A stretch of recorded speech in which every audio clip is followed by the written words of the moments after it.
Hello and welcome back to Collegian Unfiltered. Today I am joined by the man beneath the costume, the former and most recent Nittany Lion, Zach Sowa. Zach, thank you so much for coming on today. How are you doing?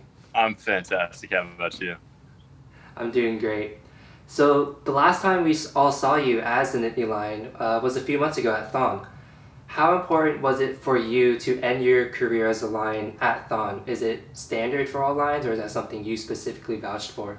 Yeah, so that's something I specifically vouched for, and that's something that I had my eyes on since I started um, my freshman year. Basically, Thon was my favorite event of every year. I mean, it's been important to me since before I was the Lion, and having been able to serve 3 years, I wanted to end my career by making the biggest possible impact I could dancing at Thon, and it was everything I imagined and more.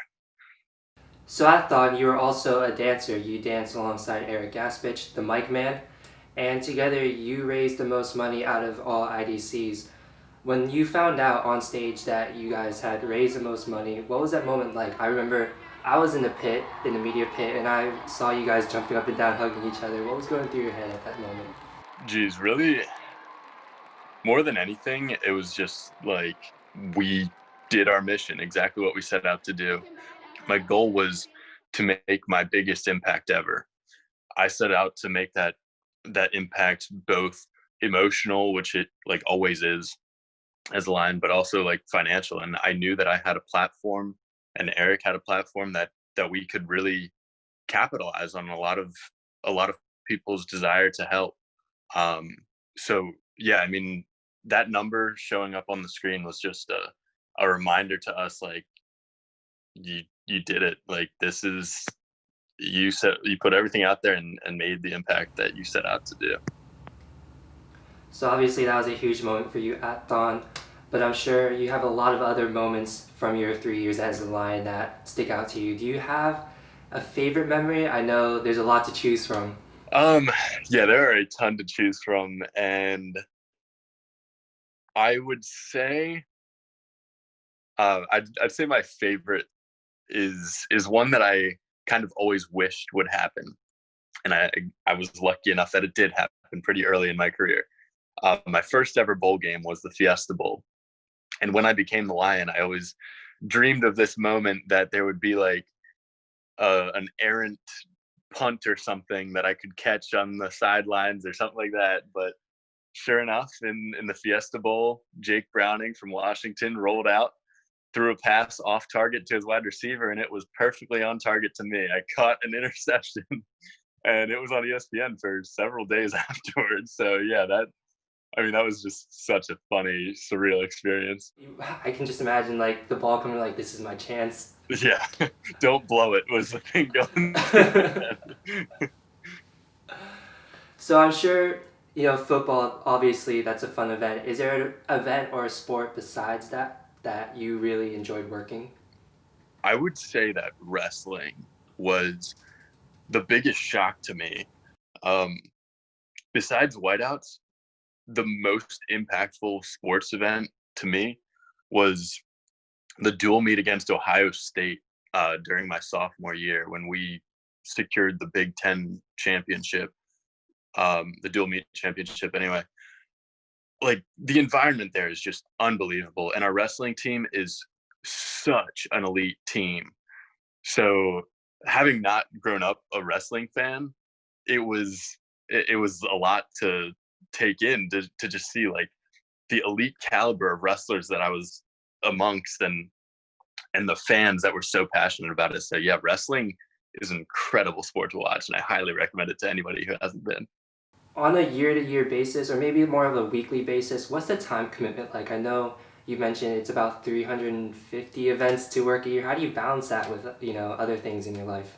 Yeah, so throughout my 3 years, I actually ended up doing over 1,200 events. Um, and yeah, the time commitments, unfortunately, a little bit like inconsistent. Um, unlike most like sports and whatever, you don't have a consistent schedule. Like you don't have a consistent practice time or whatever. Like you're basically at the mercy of when people request you. Um, so on average, it probably averages out to 40 or more hours a week. It is a lot of time commitment. Um, but I mean, on crazy weeks, like when college game day comes for football, I put in over 80 hours this past year. Um, but there are some light weeks where I only put in maybe 15 or something. So yeah, it's inconsistent, but averages out to over 40 hours a week.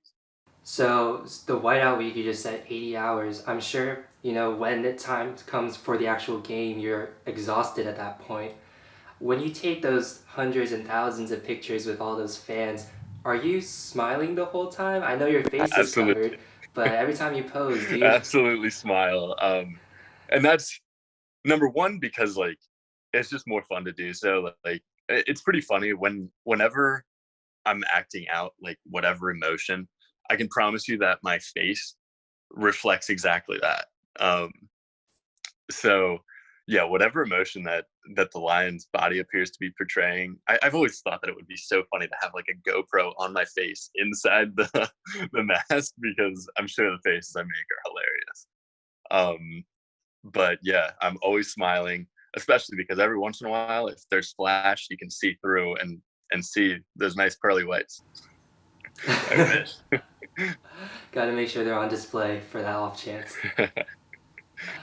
Another element with being the mascot and interacting with fans is that you don't verbally communicate with them, at least with the general public.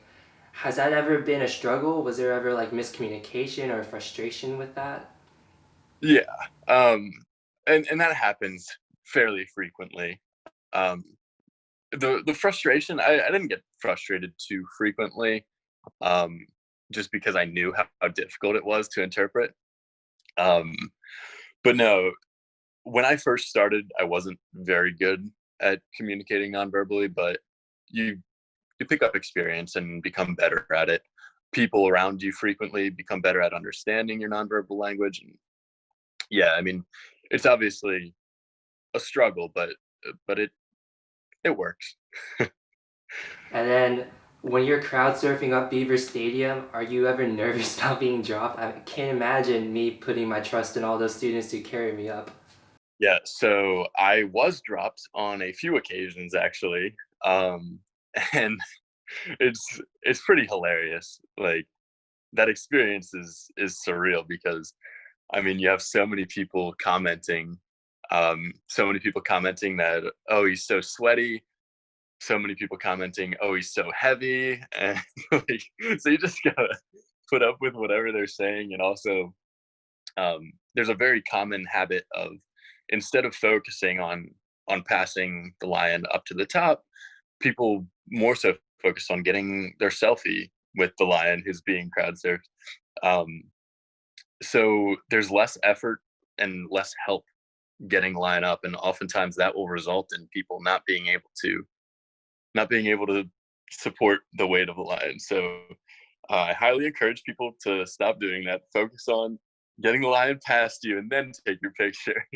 But yeah, it's a fun experience, and it's honestly a fairly relaxing one. It's nice to be able to just like hold my body still for a while after doing all those push-ups and everything. So That's good advice for the fans. What about for the future Nittany Lion or future Nittany Lions in general?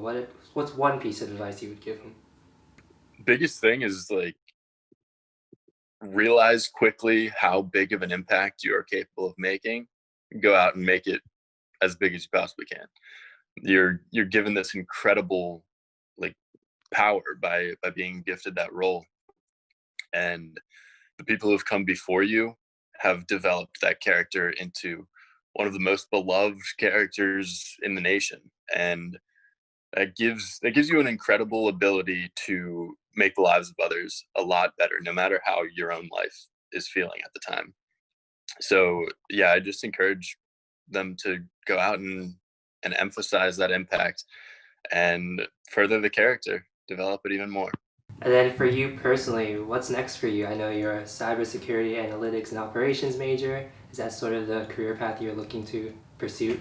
Yes, sir. I'll be working for Deloitte in their cyber risk practice. And I'll be specifically working with government and public services clients. Is there any mascotting in your future? Anything related to that? um, I'm open to the idea. I'm not actively pursuing it, but I it's a better career than I realized at first. So yeah, I'm open to that possibility. Well, maybe we'll see the return of Zach Sowa in a costume one day. That'd be a lot of fun. So, sticking with Collegian Unfiltered tradition, we are now going to do our rapid fire round. I'm going to ask you, Zach, a series of this or that questions, and you're just going to respond with your answers. Sound good? Yes, sir. So, my first question for you, grilled stickies or creamery ice cream? Creamery ice cream. Second question for you, sheets or Wawa?